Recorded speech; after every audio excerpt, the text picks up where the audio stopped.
बिस्मिल्लाहिर्रहमानिर्रहीम अल्लाहुम्मा सल्लि अला सय्यिदिना। अस्सलाम वालेकुम क्लास 9 लेक्चर नंबर 28 है आज हमारा। स्टेट्स ऑफ मैटर के बारे में पढ़ना है। तो हमने लास्ट लेक्चर में जो बात की थी, लास्ट लेक्चर में हमने ये कहा था कि मैटर की 4 स्टेट्स हैं। एक हमारे पास सॉलिड है, दूसरा हमारे पास लिक्विड है और तीसरा हमारे पास गैसेस और fourth one is the plasma. इन सब स्टेट्स को आज हमने ब्रीफली डिस्कस करना है। सबसे पहले मैं आपको सॉलिड्स के बारे में बताऊंगा, सॉलिड्स क्या होती हैं। देखें तो जैसे बात सुनिए आपने, मेरी बात बड़ी मुख्तसर करूंगा। सॉलिड्स की डिफरेंट एग्जांपल हैं आपके पास। सॉलिड में आपके पास स्टोन भी आता है, मेटल स्पोन्स हैं, पेंसिल्स वगैरह हैं, ये सारी की सारी क्या हैं, सॉलिड्स हैं। इसके कुछ फीचर होते हैं, कुछ पॉइंट्स हैं, कुछ करैक्टरिस्टिक हैं कि सॉलिड्स जो है, सॉलिड्स की फिक्स शेप होती है और सॉलिड की फिक्स्ड वॉल्यूम होता है इसका। फॉर एग्जांपल आपके पास एक स्टोन है या एक पेंसिल है। लेट कंसीडर दैट कि आपके पास ये एक पेंसिल है, तो ये पेंसिल क्या है, सॉलिड है। अब इस पेंसिल की कोई एक डेफिनेट शेप है। इसके अलावा अगर मैं बात करूँ इस मार्कर की, तो ये भी तो सॉलिड है। इस सॉलिड की अपनी डेफिनेट शेप है। अब ये पेंसिल है, इसकी डेफिनेट शेप, और ये मार्कर है, इसकी डेफिनेट शेप है। इस पेंसिल का कोई डेफिनेट वॉल्यूम भी है, हाँ, और इस मार्कर का अपना कोई वॉल्यूम है। तो फिर बात ये मैंने की है कि जितने भी आपके पास सॉलिड्स होते हैं, उन सॉलिड की एक तो डेफिनेट शेप होती है और दूसरा डेफिनेट वॉल्यूम होता है। अगर हम बात करें कि आपके पास, कंसीडर कर लें आपके पास ये एक टेबल है, तो टेबल की डेफिनेट कोई ना कोई शेप है और इसका कोई ना कोई वॉल्यूम है। तो molecules held close together, solids के अंदर जो भी मॉलिक्यूल्स होते हैं वो सारे के सारे एक दूसरे के करीब करीब होते हैं। जैसे ये देखें, ये आपके पास कंसीडर कर ले मॉलिक्यूल्स हैं, ये सारे के सारे मॉलिक्यूल्स क्या हैं, एक दूसरे के करीब करीब हैं, हेल्ड क्लोज टुगेदर। इन्होंने एक दूसरे को मजबूती से पकड़ा हुआ है और ये एक दूसरे के करीब ऐसे हैं। या आप ये कह लें कि अगर ये एक मॉलिक्यूल है सॉलिड का, ये पेंसिल एक मॉलिक्यूल है और ये दूसरा मॉलिक्यूल है, तो दोनों एक दूसरे के करीब करीब हैं, हेल्ड क्लोज टुगेदर। सॉलिड के अंदर स्ट्रॉन्ग फोर्सेस ऑफ अट्रैक्शन होती हैं मॉलिक्यूल की, या इंटर मॉलिक्यूलर फोर्सेस कह लें। मॉलिक्यूल के दरमियान जो है, जो फोर्सेस हैं वो क्या होती हैं, स्ट्रॉन्ग होती हैं। इन्होंने एक दूसरे को स्ट्रॉन्ग मॉलिक्यूलर फोर्सेस या स्ट्रॉन्ग इंटरमॉलिक्यूलर फोर्सेस या स्ट्रॉन्ग फोर्सेस ऑफ अट्रैक्शन के साथ जो है एक दूसरे को क्या किया होता है, पकड़ा होता है। और सॉलिड जो है, इसके अंदर जो मॉलिक्यूल्स होते हैं वो अपनी मेन पोजीशन के आगे पीछे जस्ट वाइब्रेट करते हैं, एक जगह से दूसरी जगह मूव नहीं कर सकते।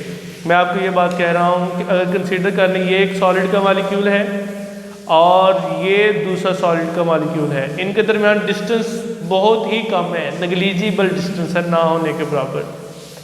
ये मॉलिक्यूल एक दूसरे के ऊपर स्ट्रॉन्ग फोर्सेस ऑफ अट्रैक्शन डालते हैं या इनके दरमियान स्ट्रॉन्ग फोर्सेस ऑफ अट्रैक्शन है। दूसरा, ये मॉलिक्यूल अपनी मीन पोजीशन के आगे, ये मीन पोजीशन, तो एक मॉलिक्यूल अपनी मीन पोजीशन के आगे पीछे वाइब्रेट करता है। ये मॉलिक्यूल अपनी पोजीशन छोड़ के इस जगह से किसी दूसरी जगह मूव नहीं कर सकता। तो यही बात मैं कर रहा हूँ कि ये अपनी मेन पोजीशन के आगे पीछे वाइब्रेट तो करते हैं लेकिन प्लेस टू प्लेस मूव नहीं करते। क्लियर है ये बात? तो ये सॉलिड्स है। अब जैसे मैंने ये बात पहले भी आपको बताई है कि सॉलिड के अंदर जो मॉलिक्यूल होते हैं वो क्लोजली पैक्ड होते हैं, आपस में जुड़े होते हैं। तो जब जुड़े होंगे तो डेफिनेटली फिर वो एक जगह से दूसरी जगह मूव नहीं कर सकते। अब ये वाला जो मॉलिक्यूल है ये अपनी पोजीशन के आगे पीछे तो वाइब्रेट कर सकता है, ये पोजीशन छोड़ के यहाँ ये नहीं आता क्योंकि इनके दरमियान स्ट्रॉन्ग फोर्सेस ऑफ अट्रैक्शन है, इनके दरमियान डिस्टेंस बहुत कम है और ये फिक्स्ड होते हैं, इनकी शेप फिक्स है, तो ये मॉलिक्यूल अपनी पोजीशन लेफ्ट नहीं करते। क्लियर होगी बात? ये तो होगा सॉलिड। लिक्विड क्या है? ये लिक्विड की मैंने डायग्राम बनाई है। लिक्विड के मॉलिक्यूल्स के दरमियान जो डिस्टेंस होता है वो सॉलिड की निस्बत स्लाइटली ज़्यादा होता है। ये देख रहे हैं, ये इनके दरमियान क्या है, डिस्टेंस। जबकि अगर आप सॉलिड का देखें तो ये नेग्लिजिबल है, ना होने के बराबर डिस्टेंस है, लेकिन यहाँ पे हैविंग सम डिस्टेंस। तो distance between molecule of liquid is slightly more than solid. Solid की निस्बत लिक्विड के मॉलिक्यूल्स के दरमियान जो डिस्टेंस है वो थोड़ा क्या होता है, ज़्यादा होता है। इन लिक्विड्स के अंदर फोर्सेज ऑफ अट्रैक्शन सॉलिड की निस्बत थोड़ी वीक होती हैं, क्योंकि इनके दरमियान डिस्टेंस ज़्यादा है तो फोर्स ऑफ अट्रैक्शन कम होती जाएगी। मैं जैसे आपको एग्जांपल दूं कि आपके पास फॉर एग्जांपल ये आयरन रॉड है और ये आपके पास एक मैग्नेट है, तो अगर तो ये आपस में करीब करीब हैं तो इनके दरमियान स्ट्रॉन्ग फोर्सेज ऑफ अट्रैक्शन है।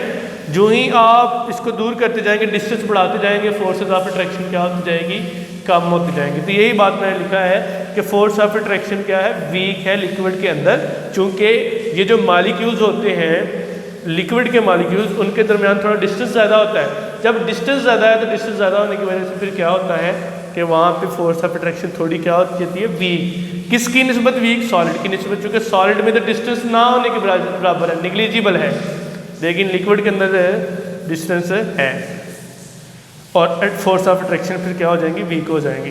तो ये लिक्विड के जो मॉलिक्यूल हैं डेफिनेटली ये अपनी मेन पोजीशन के आगे पीछे भी मूव करते हैं, लेकिन चूंकि ये इतने मजबूती के साथ एक दूसरे के साथ नहीं जुड़े होते या इनके दरम्यान फोर्सेस ऑफ अट्रैक्शन थोड़ी वीक होती हैं, तो ये थोड़ा बहुत डायमेंशनली मूव भी कर सकते हैं, किसी डायमेंशन में मूव भी कर सकते हैं, लेकिन नॉट सो फार, बहुत ज़्यादा नहीं करते, बहुत कम करते हैं। तो इसलिए ये जो है वो आपके पास अब प्लेस टू प्लेस मूव कर सकते हैं, लेकिन पॉसिबिलिटी ज़्यादा नहीं होती प्लेस टू प्लेस मूव करने की, क्योंकि इनमें भी फोर्स ऑफ अट्रैक्शन ज़्यादा होती है।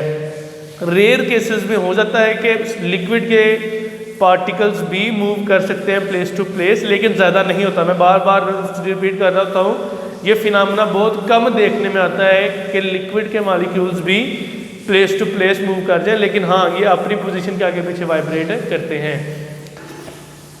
आगे है नेक्स्ट हमारे पास गैसेस। ये मैंने डायग्राम बनाई है साइड पे गैसेस की। ये आपके पास कोई एक कंटेनर है, कंटेनर के अंदर number of molecules of gases हैं।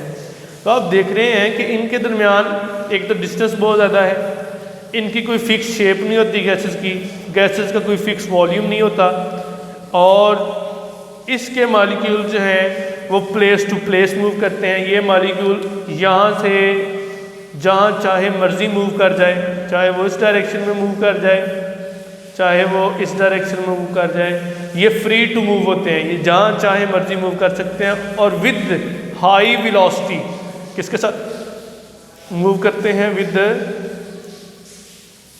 High velocity. ठीक है, इनके दरमियान फोर्स ऑफ अट्रैक्शन बहुत वीक होती हैं। फोर्स ऑफ अट्रैक्शन वीक होने की वजह क्या है, डिस्टेंस बिटवीन देम, इनके दरमियान डिस्टेंस चूँकि ज़्यादा है मॉलिक्यूल्स के दरमियान, तो डिस्टेंस ज़्यादा होने की वजह से फोर्स ऑफ अट्रैक्शन क्या हो जाएंगी, वीक हो जाएंगी, and distance between molecules larger than solid and liquid.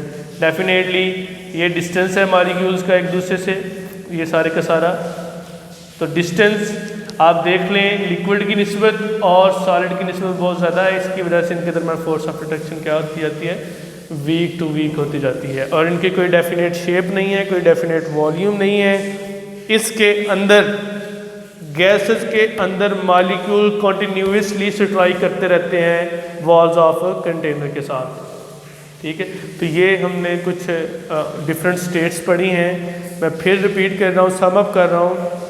Solid की कुछ एग्जांपल हैं। सॉलिड के अंदर स्टोन आ जाता है, मेटल स्टोन आ जाता है, पेंसिल वगैरह आ जाती हैं। सॉलिड की फिक्स शेप होती है और फिक्स वॉल्यूम होता है। इनके मॉलिक्यूल आपस में क्लोज जुड़े होते हैं और स्ट्रॉन्ग फोर्सेस ऑफ अट्रैक्शन होती हैं इनके दरमियान। डेफिनेटली जब डिस्टेंस कम है तो फोर्सेस ऑफ अट्रैक्शन क्या होती जाएंगी, स्ट्रॉन्ग होती जाएगी। सॉलिड के मॉलिक्यूल अपनी पोजीशन नहीं छोड़ते, अपनी पोजीशन के गिर्द फिक्स होते हैं, प्लेस टू प्लेस मूव नहीं करते। इसके अलावा अगर हम बात करें लिक्विड्स की, तो लिक्विड के मॉलिक्यूल के दरमियान जो डिस्टेंस है वो सॉलिड की निस्बत स्लाइटली ज़्यादा होता है। डिस्टेंस ज़्यादा होने की वजह से इनके दरमियान जो फोर्सेस ऑफ अट्रैक्शन है वो थोड़ी क्या हो जाती हैं, वीक हो जाती हैं। लिक्विड के फोर्सेस ऑफ अट्रैक्शन जब वीक हो जाती हैं तो इसका मतलब है कि इसके मॉलिक्यूल्स वाइब्रेट भी कर सकते हैं, अपनी मेन पोजीशन को छोड़ भी सकते हैं। चूँकि ये क्लोजली पैक नहीं है, रिजिडली हेल्ड नहीं है, इसलिए हो सकता है कि ये प्लेस टू प्लेस भी मूव कर जाए, लेकिन ये रेयर केस है, ये ज़्यादा नहीं होता। ठीक है, और ये एक दूसरे के ऊपर स्लाइड भी कर सकते हैं, दे कैन स्लाइड ये स्लाइड भी कर सकते हैं। जब ये एक दूसरे के ऊपर मालिक्यूल स्लाइड कर जाएंगे, फॉर एग्जांपल ये दो मालिक्यूल जब ये स्लाइड कर जाएंगे तो स्लाइड करने से फिर क्या होगा कि ये फ़्लो भी कर सकते हैं। इसी वजह से लिक्विड क्या करता है, फ़्लो करता है। और गैसेस क्या है, गैसेस की कोई फिक्स शेप नहीं है, कोई फिक्स वॉल्यूम नहीं है। मालिक्यूल जो है वो रैंडमली मूव करते हैं, मालिक्यूल रैंडमली मूव करते हैं विद हाई वेलोसिटीज़। इनके दरमियान डिस्टेंस बहुत ज़्यादा होता है, लिक्विड की निस्बत भी और सॉलिड की निस्बत भी।